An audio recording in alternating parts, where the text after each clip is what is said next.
Olá pessoal, aqui é o André Faria, sou diretor de tecnologia da Bluesoft e eu quero te convidar a conhecer o Acelerato para você poder organizar melhor o seu backlog e acompanhar a evolução do seu projeto num Kanban virtual. Entre agora mesmo em acelerato.com e crie sua conta. Aproveite o papo reto.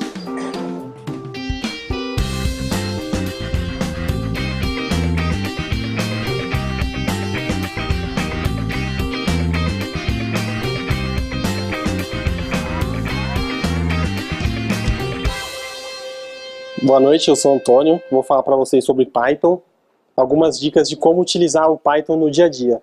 Essa apresentação é mais para você ter uma ideia de como utilizar, de coisas legais que você pode fazer com o Python. Então, desse jeito, eu vou mostrar primeiro como instalar as partes básicas do processo. Aqui é para quem usa Windows, né? Para quem não tem nem macOS nem Linux, porque já vem instalado no macOS e no Linux já tem, você não precisa instalar. Mas se você tem Windows, você vai ter que baixar o arquivo aqui no site do Python, instalar o arquivo, tem as instruções aqui como fazer isso. Aqui, como é muito rápido, tem que ser jogo rápido. Começo de tudo, vamos ver aqui como que funciona. Para quem já é programador é bem babinha isso aí, mas para quem não é, vamos começar do princípio. Aqui a gente está criando uma classe, como que se cria uma classe, com a palavra class, o nome que você vai dar para a classe e os dois pontos ali depois. Ali embaixo você tem uma variável e embaixo você pode colocar várias funções, métodos, como a gente fala em Java, para a sua classe. E aqui embaixo está mostrando como que você instancia a classe, como você cria a classe e ali você joga ela numa variável, virou o objeto no caso, né? Aqui, como eu tinha mostrado lá no primeiro, como você define uma função. Para você criar uma função, você tem que primeiro usar a palavra def e o nome da sua função. Abre e fecha parênteses, normal, depois os dois pontos. E o que a sua função vai fazer. Depois, para chamar a função, é só colocar o nome da função com os abre e fecha parênteses. Algumas peculiaridades do Python que, para quem vem de outras linguagens, que você às vezes se perde. Eu, por exemplo, venho do Java, o true é com T maiúsculo e o false também. Então, toda vez eu escrevo errado, porque no Java é minúsculo e aqui é maiúsculo. Então, se você vê que tá dando pau de compilação, é por causa daquilo ali, o true e false. E também, outra peculiaridade seria também com relação aos dois pontos ali depois de cada método, né? Se você que vem de outra linguagem, com certeza vai esquecer disso daqui, o seu código não vai compilar, vai dar erro. Se você vê algum desses tipos de erro, pode ser aquilo ali ou aqui. A maioria dos erros de compilação de quem vem de Java, a maioria são esses dois erros aí, os clássicos. Aqui algumas outras peculiaridades. O método que inicia a classe, no caso aqui a gente define desse jeito, underline, init, underline. Aí você passa os parâmetros que você quer e depois seta na classe. É como se fosse o construtor do Java, né? Eles não chamam de construtor, é inicializador. E aqui os métodos da classe. O Python tem um conceito de módulos e pacotes. Os módulos nada mais são de que arquivos que tem a extensão .py. Você criou por exemplo, para você criar um módulo no Python, eu quero criar o meu módulo. O meu módulo pode chamar meu módulo.py, o arquivo, e aí depois quando eu for utilizar esse módulo, eu coloco o import meu módulo, que é exatamente o nome do arquivo que você colocou. E aí depois disso, esse é o nome do arquivo, e aqui seria as funções que você criou dentro do seu arquivo, que é o módulo que você criou. Além do módulo, tem os pacotes também, os packages.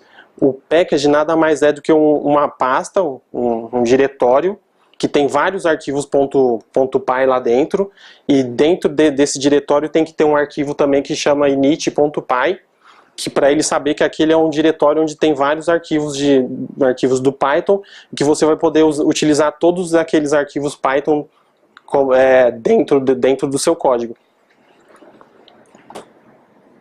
Agora vamos para a mão na massa. O que eu faço com tudo isso? O que eu vou fazer com esse monte de porcaria aí? Primeiro, aqui o comecinho desse arquivo ali é só para deixar ele... Quando a gente vai executar um arquivo em Python, a gente tem que digitar Python e o nome do arquivo .py. Se a gente utilizar aquela sintaxe ali em cima, você pode executar o arquivo direto como se fosse um arquivo bash script. aquele ali do encoding é só para falar que no meu arquivo pode ter algum caractere especial aqui que ele não vai dar erro. Se você colocar acentuação, esse tipo de coisa, sem colocar isso aqui no seu arquivo Python, ele vai dar erro de compilação e você não vai conseguir rodar o seu código. Ali a gente está dando um import. O que eu vou fazer com esse código? Todo mundo quer saber de vez em quando, eu quero saber se tal site está online, eu quero saber se o site da BlueSoft está funcionando a cada meia hora, a cada uma hora. Então eu fiz esse script em Python que a gente consegue fazer isso. A gente tem a URL ali, a variável URL, e aqui eu defini um método que vai verificar isso para mim. Eu verifico, aqui eu tenho requests, é um módulo direto do Python. O Python vem com bastante módulos inclusos. O pessoal fala que ele já vem com as baterias inclusas, né? Igual o brinquedo de criança. Já vem com as baterias inclusas. Porque ele tem muito módulo que já é interno, você não precisa ficar instalando dependência, outro tipo de coisa. Ele faz muita coisa sozinho, só com os módulos core dele. Esse requests eu vim aqui, usei o método get, passei a URL, que era a URL da BlueSoft. Aí eu verifico se o status de retorno dessa URL é 200. Tem a variável também, a constante falando disso daqui, só para fins de demonstração eu coloquei direto o número. Se ele retornar 200, quer dizer que o site está no ar. Se ele não retornar 200, qualquer outro tipo, quer dizer que ele está fora. Aqui eu faço a chamada para o meu método, e aí se está tudo ok, se retornou true, eu coloco o nome da URL falando que está ok. Se não, se está fora do ar, se retornou outro código sem ser o 200, ele está fora do ar. Aí você fala, mas como que eu vou fazer isso daí executar a cada 30 minutos, 10 minutos, o tempo que eu quiser?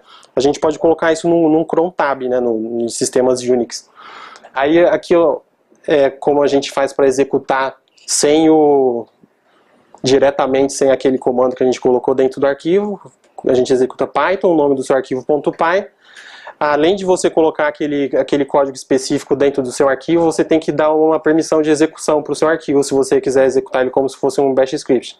Seria colocar aquele código no começo do arquivo e dar uma permissão de execução para o seu arquivo. Depois que você fizer isso, em vez de você chamar o seu script assim, você pode chamar ele assim diretamente. Aqui eu estou mostrando como que a gente faz para colocar ele no cron tab. Não é mais muito do Python, mas cron tab -e de edit, de editar, você edita. E aqui dentro você coloca ali a sintaxe do cron tab. A cada 10 minutos ele vai executar esse script aqui. Como a gente colocou ele como executável, dá para chamar ele direto como script sem passar o Python. Uma das coisas legais que dá para fazer com ele também é remover arquivos, porcarias que ficam no seu sistema operacional que você não quer, que fica só ocupando espaço. Por exemplo, aqueles arquivos ds.store que tem bastante no Mac, né? Se você quiser remover todos eles. Aqui a gente tem uma função bem legal, ó. Eu só importei um módulo do Python, dei um os.walk, passando qual que era o diretório. Aí todos os arquivos que tiver nesse diretório ele vai retornar aqui nessa variável files. E aí eu vou iterando nessa variável, nessa lista de arquivos que ele achou aqui dentro. E eu verifico se o nome foi exatamente igual a esse. Eu venho aqui, os.remove, passo o nome do arquivo. Aqui eu só tive que fazer um join, porque esse name aqui é o nome do arquivo sem o nome completo dele. Não tem o caminho inteiro do arquivo. Aí eu faço o join para pegar o nome do arquivo com o nome do restante ali, dou um remove, pronto, a gente deleta com tudo que tem desses arquivos por aí. Ele é legal também para a gente ler conteúdo de arquivo. Aqui eu estou mostrando coisa bem simples, mas você pode fazer muito mais do que isso, né? Você pode colocar o if ali, se for arquivo .txt você faz uma coisa, se for imagem você faz um backup para outro lugar. Tem muitas opções para você fazer. Aqui também o mesmo esquema, só que agora eu vou ler o arquivo. Eu caminhei aqui pelo arquivo, os.walk, peguei a lista de arquivos, peguei todos os arquivos que tem .txt, porque às vezes pode vir algum arquivo BMP, arquivo binário, e eu não vou ficar abrindo o arquivo binário para ler o conteúdo dele. Aí eu venho aqui agora, abro o arquivo com essa função open, o nome do arquivo. Esse R quer dizer de somente leitura, read only. Aí com o arquivo eu leio as linhas do arquivo. Eu leio as linhas do arquivo, jogo nessa lista e aí eu posso fazer o que eu quiser com ela. Aqui eu só estou dando um print com o nome do arquivo e com cada linha. Mas eu poderia pegar essas linhas desse arquivo, mesclar, criar um outro arquivo, fazer algum tipo de validação, se tem alguma palavra que eu quero lá dentro e assim por diante. O Python, ele tem muito curso na internet, bastante curso de boa qualidade, muito boa qualidade. Eu, por exemplo, estou fazendo esse daqui, é bem básico, mas é bom para você aprender os primórdios do Python. Aqui também tem esse que está em português, para zumbis, esse daqui é em inglês, esse daqui também é em inglês e esse é em inglês. Esses são alguns cursos online bem legais de Python. É isso. Muito obrigado, senhores.